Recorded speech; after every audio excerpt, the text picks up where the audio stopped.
Nous sommes le 10 juin 2025. Il y a un peu plus de 5 ans, un virus inconnu, le SARS-CoV-2, a commencé à se propager à travers le globe, déclenchant une crise sanitaire sans précédent. La pandémie de Covid-19 a non seulement fauché des millions de vies, mais elle a aussi profondément et durablement bouleversé nos sociétés, nos économies et nos systèmes politiques. Aujourd'hui, alors que le monde a largement tourné la page des confinements et des masques obligatoires, les cicatrices de cette épreuve sont encore bien visibles. Les répercussions se font sentir dans chaque aspect de notre vie quotidienne, de la manière dont nous travaillons à la façon dont nous interagissons, en passant par la confiance que nous accordons à nos institutions. Entre 2020 et 2025, le monde a traversé une période de turbulence intense. La crise a agi comme un puissant révélateur, exacerbant des failles qui existaient déjà bien avant son apparition. Les inégalités, qu'elles soient sanitaires, économiques ou sociales, se sont creusées de manière spectaculaire. La pandémie a mis à rude épreuve la coopération internationale, révélant les limites du multilatéralisme face aux réflexes nationalistes. Elle a forcé les gouvernements, les entreprises et les citoyens à s'adapter à une vitesse vertigineuse, accélérant des transformations qui auraient autrement pris des décennies. Ce fut une épreuve collective qui a redéfini les priorités et remodelé les perspectives d'avenir pour une génération entière. En regardant en arrière depuis 2025, on peut mesurer l'ampleur du chemin parcouru, mais aussi la distance qui reste à franchir. La crise a laissé derrière elle un héritage complexe, fait de leçons apprises dans la douleur, d'innovations nées de la nécessité et de défis persistants. L'urgence sanitaire a peut-être reculé, mais ses conséquences économiques, sociales et psychologiques continuent de façonner notre présent. Comprendre ces séquelles est essentiel, non seulement pour penser les plaies du passé, mais surtout pour construire un avenir plus résilient et plus juste, capable de faire face aux prochaines crises qui ne manqueront pas de survenir. Cet examen des 5 années qui ont suivi le début de la pandémie n'est pas seulement un exercice de mémoire. C'est une analyse nécessaire pour comprendre comment la crise du Covid-19 a redessiné les contours de notre monde. Des systèmes de santé fragilisés à l'économie mondiale précaire, en passant par une jeunesse marquée par l'isolement et des sociétés polarisées, les effets sont multiples et interconnectés. Explorer ces différentes dimensions permet de dresser un bilan complet de cette période charnière et de dégager les priorités qui doivent guider notre action collective pour les années à venir, afin que les erreurs du passé ne se répètent pas. La conséquence la plus directe et la plus brutale de la pandémie a été son impact sur la santé mondiale. Entre 2019 et 2021, l'espérance de vie mondiale a chuté de 1,8 ans, effaçant une décennie entière de progrès. Cette baisse est le résultat non seulement de la mortalité directe liée au virus, qui a officiellement causé des millions de décès, mais aussi de la surmortalité indirecte. La saturation des systèmes de santé a entraîné des retards catastrophiques dans le traitement d'autres maladies, comme les cancers, les maladies cardiovasculaires ou le diabète. De plus, la lutte contre des fléaux comme le paludisme, le VIH et la tuberculose a été gravement perturbée, particulièrement en Afrique subsaharienne, anéantissant des années d'efforts. Au-delà de la santé physique, la pandémie a déclenché une crise de santé mentale d'une ampleur inédite. L'Organisation mondiale de la santé a estimé que la prévalence mondiale de l'anxiété et de la dépression a bondi de 25% dès la première année de la crise. L'isolement des confinements, la peur de la maladie, le deuil de proches et l'incertitude économique ont créé un cocktail toxique pour le bien-être psychologique. Les jeunes, les femmes et les personnes âgées ont été les plus touchés. En 2025, les systèmes de santé mentale, déjà sous-financés avant la crise, sont toujours débordés et peinent à répondre à cette vague de détresse psychologique qui continue de se faire sentir. La crise a également mis en lumière de manière crue les inégalités d'accès aux soins. La course aux vaccins a tourné à l'avantage des pays riches, qui ont pu vacciner massivement leur population dès 2021, tandis que de nombreux pays à faible revenu ont dû attendre 2022, voire 2023. Le mécanisme COVAX, conçu pour garantir un accès équitable, a montré ses limites, freiné par un financement insuffisant et un nationalisme vaccinal tenace. Cet apartheid vaccinal a non seulement prolongé la pandémie en permettant l'émergence de nouveaux variants, mais a aussi creusé un fossé sanitaire durable entre le Nord et le Sud, un fossé qui peine encore à se combler aujourd'hui. Enfin, les systèmes de santé eux-mêmes sortent profondément fragilisés de cette épreuve. La pression continue a provoqué une vague d'épuisement professionnel et de démissions parmi le personnel soignant, créant des pénuries de main-d'œuvre critiques dans de nombreux pays. Les reports de soins essentiels, comme les campagnes de vaccination infantile ou les dépistages de routine, ont créé des bombes à retardement sanitaire dont on commence seulement à mesurer les effets. En 2025, la reconstruction de systèmes de santé plus solides, mieux financés et capables de prendre en charge à la fois les urgences et les soins de long terme reste un chantier prioritaire mais difficile à mettre en œuvre. Sur le plan économique, la pandémie a provoqué la plus forte récession mondiale depuis la Seconde Guerre mondiale. En 2020, le produit intérieur brut mondial a chuté de près de 4%, plongeant des millions d'entreprises dans la crise et des millions de travailleurs dans l'incertitude. Les gouvernements ont réagi par des plans de soutien massifs, injectant des milliers de milliards pour éviter un effondrement total. Cependant, cette intervention a eu un coût. En 2025, la dette publique mondiale atteint des niveaux records, dépassant souvent 100% du PIB dans les économies avancées. Ce fardeau de la dette pèse lourdement sur les capacités d'investissement des États et crée un risque d'instabilité financière à long terme. La reprise économique qui a suivi a été particulièrement inégale. Certains secteurs, comme la technologie et le commerce en ligne, ont prospéré, tandis que d'autres, comme le tourisme, l'événementiel et la restauration, ont été durablement sinistrés. De nombreuses petites et moyennes entreprises n'ont pas survécu, entraînant des faillites en chaîne et une concentration accrue du marché au profit des plus grands acteurs. Le chômage a explosé, touchant de manière disproportionnée les jeunes, les femmes et les travailleurs précaires, qui occupaient souvent les emplois les plus exposés. En 2025, le marché du travail reste fracturé, avec une précarité grandissante et des difficultés d'insertion pour une partie de la population active. La crise a également été un puissant accélérateur d'inégalités économiques. Selon la Banque mondiale, la pandémie a fait basculer plus de 100 millions de personnes supplémentaires dans l'extrême pauvreté depuis 2020, inversant des années de progrès en matière de développement. Les inégalités se sont creusées non seulement entre les pays, mais aussi au sein même des sociétés. L'accès inégal au télétravail a créé une nouvelle fracture entre les travailleurs de bureau, qui ont pu conserver leur emploi et se protéger du virus, et les travailleurs essentiels ou de première ligne, souvent moins bien payés et plus exposés. Les aides publiques, bien que nécessaires, n'ont pas toujours réussi à compenser ces disparités. 5 ans plus tard, l'économie mondiale navigue toujours en eau trouble.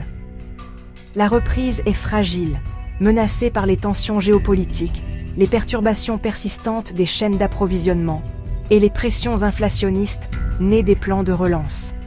La transition vers une économie post-Covid est encore en cours, avec des débats intenses sur le futur du travail, le rôle de l'État et la nécessité de construire un modèle de croissance plus durable et inclusif. La pandémie a forcé une remise en question profonde de nos modèles économiques, mais le chemin vers une nouvelle prospérité partagée s'annonce long et semé d'embûches. L'un des héritages les plus préoccupants de la pandémie concerne l'éducation et la jeunesse. Entre 2020 et 2022, les fermetures d'écoles, totales ou partielles, ont touché plus de 1,6 milliard d'élèves à travers le monde. Cette interruption de la scolarité, la plus importante de l'histoire, a provoqué des retards d'apprentissage considérables. Les évaluations menées depuis montrent des lacunes importantes dans les compétences fondamentales comme la lecture et les mathématiques. Ces pertes, qualifiées de dettes éducatives, sont particulièrement profondes chez les enfants issus de milieux défavorisés, qui n'avaient pas toujours accès à un ordinateur, à une connexion Internet fiable ou à un environnement propice à l'étude à la maison. Au-delà des retards scolaires, l'impact sur la santé mentale des jeunes est alarmant. L'isolement social, l'anxiété liée à la situation sanitaire et la désorganisation du rythme scolaire ont provoqué une explosion des troubles psychologiques. On parle aujourd'hui de la génération Covid, une cohorte de jeunes marqués par des niveaux élevés de dépression, d'anxiété et de troubles du comportement. Les psychologues et les psychiatres infantiles sont submergés de demandes, et les écoles peinent à mettre en place des dispositifs de soutien adéquats. Cette fragilité psychologique risque d'avoir des conséquences durables sur leur bien-être et leur capacité à s'insérer dans la société et le monde du travail. La crise a également aggravé les inégalités éducatives de manière dramatique. La fracture numérique est devenue une fracture scolaire. Les élèves sans accès aux outils numériques ont été de facto exclus de l'enseignement à distance, creusant un fossé de connaissances presque impossible à combler. Dans de nombreux pays en développement, les fermetures d'écoles ont entraîné une augmentation des taux d'abandon scolaire, en particulier chez les filles, qui ont parfois été contraintes au travail ou au mariage précoce. En 2025, le système éducatif mondial porte encore les stigmates de cette période, avec des écarts de réussite qui se sont accentués et une menace réelle sur l'égalité des chances. Face à ce constat, des efforts sont menés pour rattraper le temps perdu, avec des programmes de soutien scolaire et des investissements dans la formation des enseignants. La crise a aussi accéléré l'intégration du numérique dans l'éducation, ouvrant de nouvelles possibilités pédagogiques. Cependant, ces initiatives restent insuffisantes pour compenser l'ampleur des dégâts. La priorité est désormais de reconstruire des systèmes éducatifs plus résilients, capables d'assurer la continuité de l'apprentissage en toutes circonstances, mais surtout de placer le bien-être et la santé mentale des élèves au cœur de leur mission, pour ne pas sacrifier l'avenir de toute une génération. La pandémie n'a pas seulement été une crise sanitaire et économique, elle a été une crise de confiance profonde qui a fracturé les sociétés et déstabilisé les systèmes politiques. La gestion de la crise, avec ses mesures restrictives comme les confinements, les couvre-feux et les passes sanitaires, a suscité de vives tensions. Des mouvements de contestation, parfois violents, ont émergé dans de nombreux pays, dénonçant ce qu'ils percevaient comme une atteinte aux libertés individuelles. Ces protestations ont été le symptôme d'une défiance croissante envers les gouvernements, les autorités sanitaires et les experts scientifiques, une méfiance qui persiste en 2025. Cette défiance a été massivement alimentée par une infodémie, une vague de désinformation et de théories du complot qui s'est propagée à une vitesse virale sur les réseaux sociaux. De fausses informations sur l'origine du virus, l'efficacité des masques ou la sécurité des vaccins ont semé la confusion et la peur, polarisant les débats publics et rendant la communication des autorités extrêmement difficile. La montée des mouvements anti-vaccins est l'une des manifestations les plus visibles de ce phénomène. 5 ans plus tard, la lutte contre la désinformation est devenue un enjeu démocratique majeur. Mais les gouvernements et les plateformes peinent encore à trouver une réponse efficace sans porter atteinte à la liberté d'expression. Sur la scène internationale, la crise a révélé les limites de la coopération et la résurgence des égoïsmes nationaux. La compétition féroce pour l'accès aux masques, aux respirateurs, puis aux vaccins a mis à mal le principe de solidarité mondiale. Les rivalités entre les grandes puissances, notamment entre les États-Unis et la Chine, ont entravé la recherche d'une réponse coordonnée. L'Organisation mondiale de la santé, au centre de la tempête, a été critiquée pour son manque de moyens et d'autorité face aux États. Cette période a laissé des traces, et la confiance entre les nations, essentielle pour affronter les défis mondiaux, en est sorti affaibli. En 2025, le paysage politique mondial est plus fragmenté et polarisé qu'avant la crise. La pandémie a servi de terreau à la montée des populismes et des nationalismes, qui ont su exploiter les peurs et les colères des citoyens. Les débats sur l'équilibre entre sécurité sanitaire et liberté individuelle, ou entre souveraineté nationale et coopération internationale, sont loin d'être clos.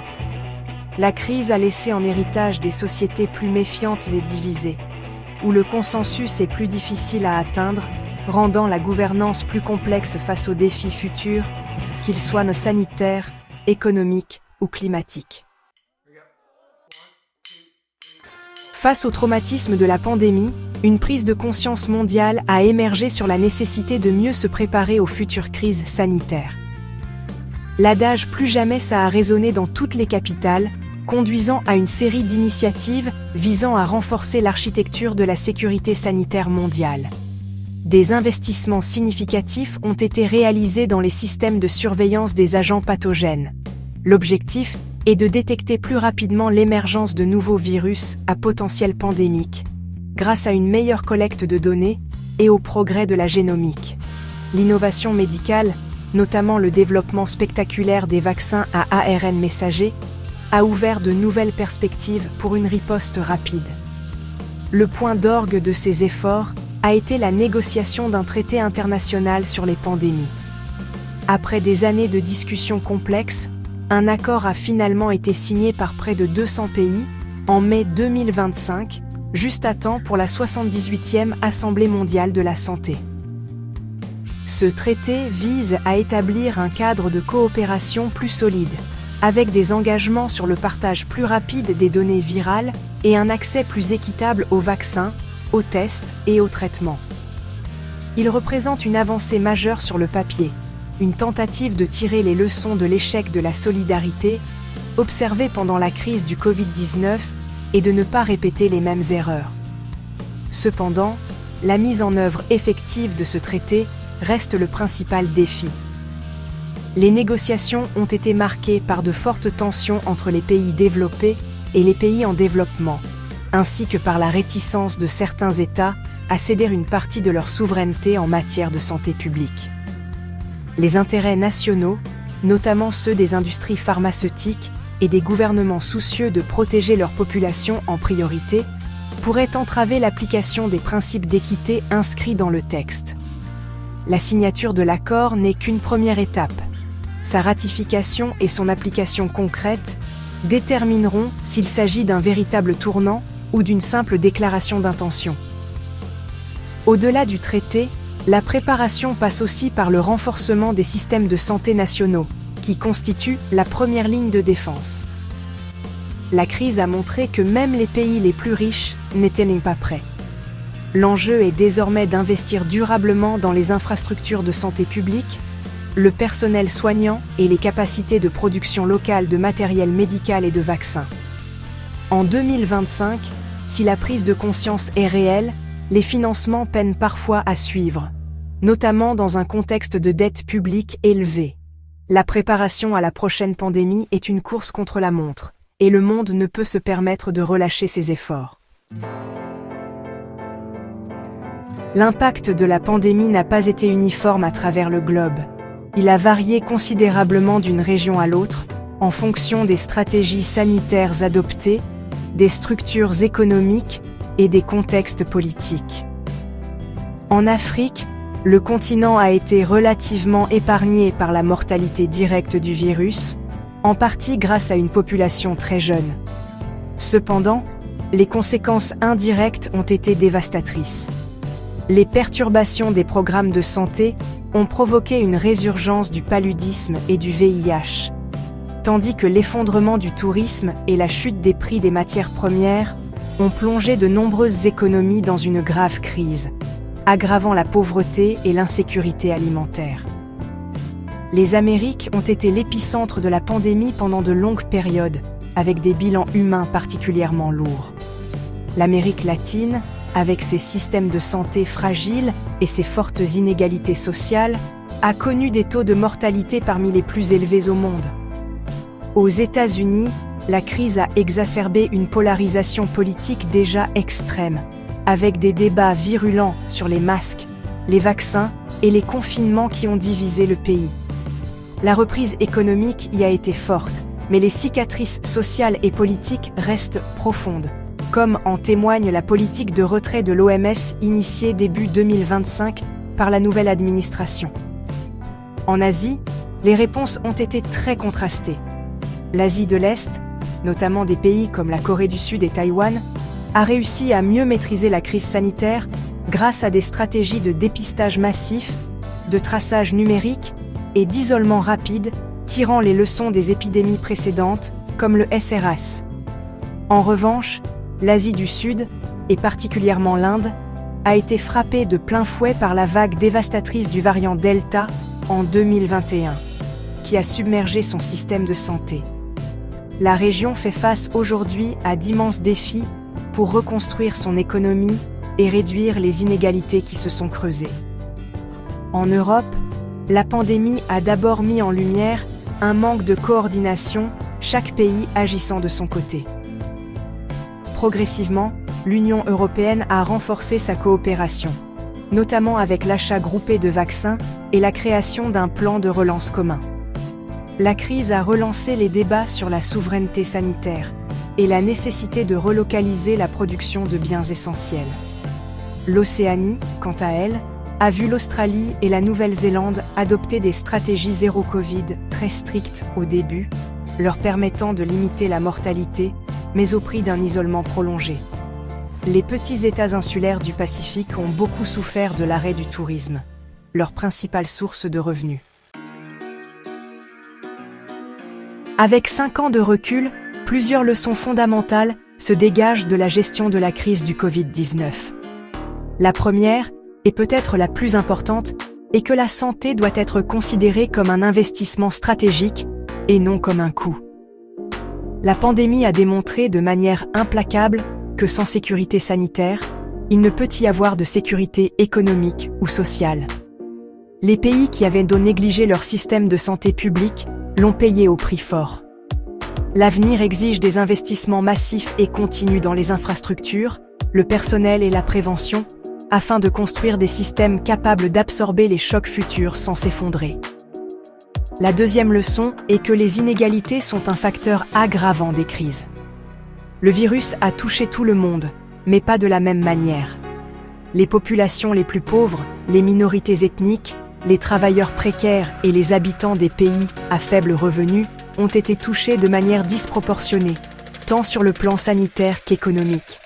L'inégalité n'est pas seulement une question de justice sociale, c'est une vulnérabilité pour l'ensemble de la société. Une crise ne peut être surmontée efficacement si une partie de la population est laissée pour compte. La réduction des inégalités doit donc être au cœur de toutes les politiques de reconstruction et de préparation. Troisièmement, la confiance est la ressource la plus précieuse en temps de crise. La défiance envers la science, les médias et les gouvernements a gravement compliqué la gestion de la pandémie. Cette crise de confiance, alimentée par la désinformation, a montré à quel point il est crucial de communiquer de manière transparente, honnête et cohérente avec les citoyens. Reconstruire ce lien est un travail de longue haleine qui passe par plus de pédagogie, l'éducation aux médias et à l'esprit critique, et une plus grande implication des citoyens dans les décisions qui les concernent.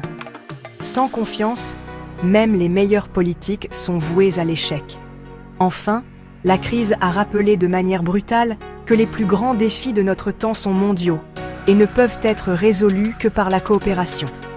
Le nationalisme vaccinal et le chacun pour soi ont prolongé la pandémie et en ont augmenté le coût humain et économique.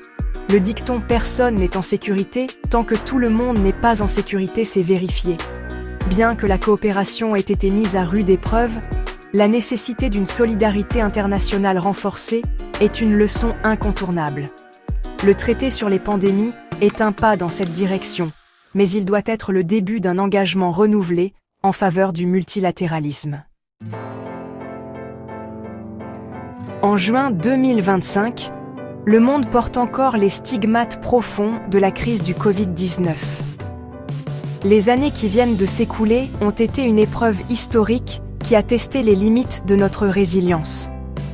Si l'urgence est passée, l'heure est à la reconstruction, une tâche immense qui exige de la lucidité sur les leçons du passé et une vision claire pour l'avenir.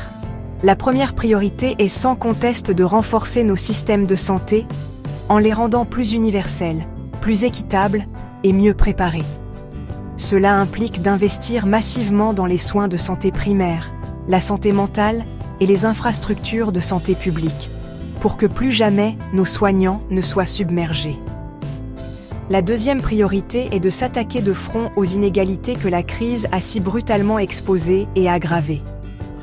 Il est impératif de construire des économies plus inclusives, qui protègent les plus vulnérables et assurent une juste répartition des richesses. Cela passe par des réformes des systèmes de protection sociale, des investissements dans l'éducation pour combler les lacunes creusées par la pandémie et des politiques qui favorisent un travail décent pour tous. La jeunesse, particulièrement éprouvée, doit faire l'objet d'une attention particulière, avec un soutien renforcé pour sa santé mentale et son insertion professionnelle, afin que la génération Covid ne devienne pas une génération sacrifiée.